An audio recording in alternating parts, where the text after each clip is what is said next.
Let's return to the issue of bond. Mr. Dean, I have received your request for restriction of certain information. The court has reviewed it. If there's anything you'd like to say, well, first is the defense's motion. Ms. Walker. Your Honor, just briefly, of course, Ms. Simon was born and raised here locally. She is 23 years old. Speaking to the statutory factors, just briefly, Your Honor, we would say to the court that she is not a flight risk, one, because she lives here, two, because throughout this investigation, she remained here locally, knowing that she was a person of interest in this investigation, and that she is presently under a defects case plan, which I will not get into the details of, other than to say that she has every incentive to remain in this county pursuant to that plan in order to reunite with the children, and certainly that would be her hope. Your Honor, she is also not a threat or a danger to any individual or the community because as a result of that case plan, she will be monitored and supervised at a very intense level by people who have a high level of skill to do so.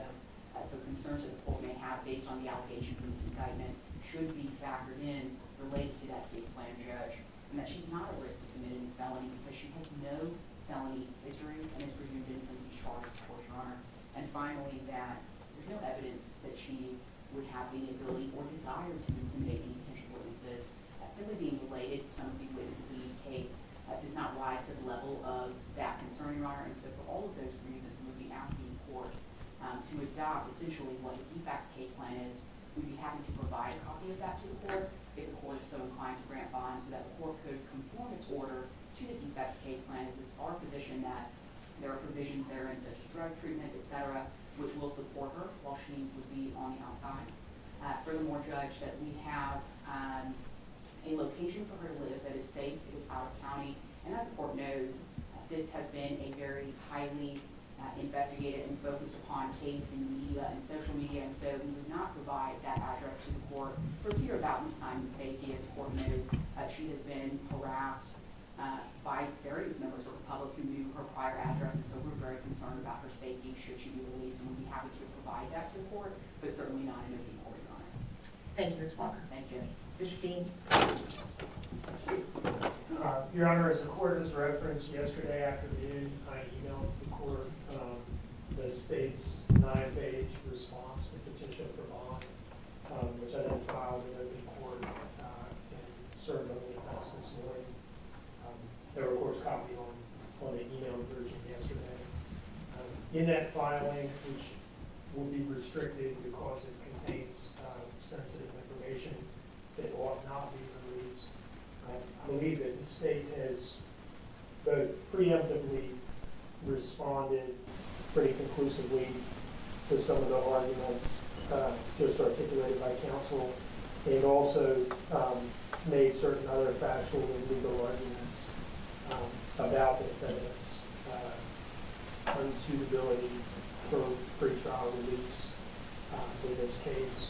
And with that, I will rest on a written filing.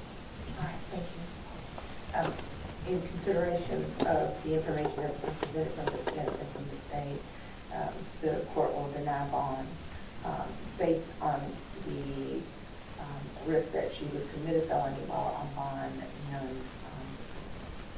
there's risk of flight as well. So with that, bond is denied. Absolutely not. Thank you. Thank you. Now, let's move into arraignment at this point. You have your client come forward.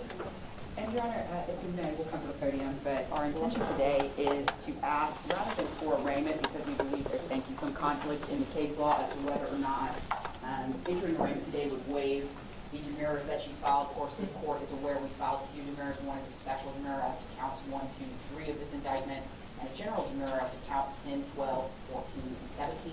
So what we'll be asking for today is for the court to simply set us down for a motions date where we can address those issues with the indictment, and then we would move forward with arraignment on that date if the court is so inclined.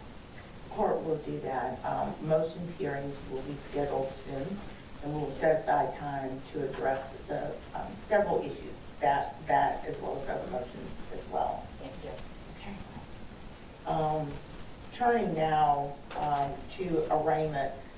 Ms. Walker, does your client waive formal reading of the indictment? Well, Judge, I think we may be doing that at that motion hearing, we can do it all together. We're just concerned about waiving per arguments as to the numbers that we've already filed. So if we could move forward with arraignment at that motion stage rather than today. What the court is willing to do is preserve your Understood, Your Honor. right to demur at this point. I would like to move forward with Okay, arraignment. absolutely, Your Honor. And yes, so we would waive formal reading of the indictment. All right. And Ms. Simon would be entering her plea of not guilty on the case and demanding a jury trial, but of course we have motions hearings to come. Very, very true.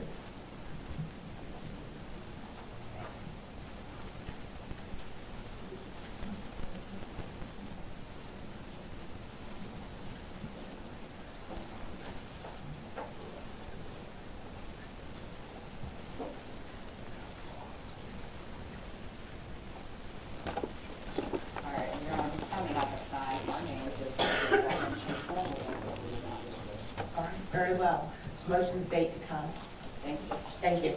Thank you, Ms. Walker. You may be excused. Thank you.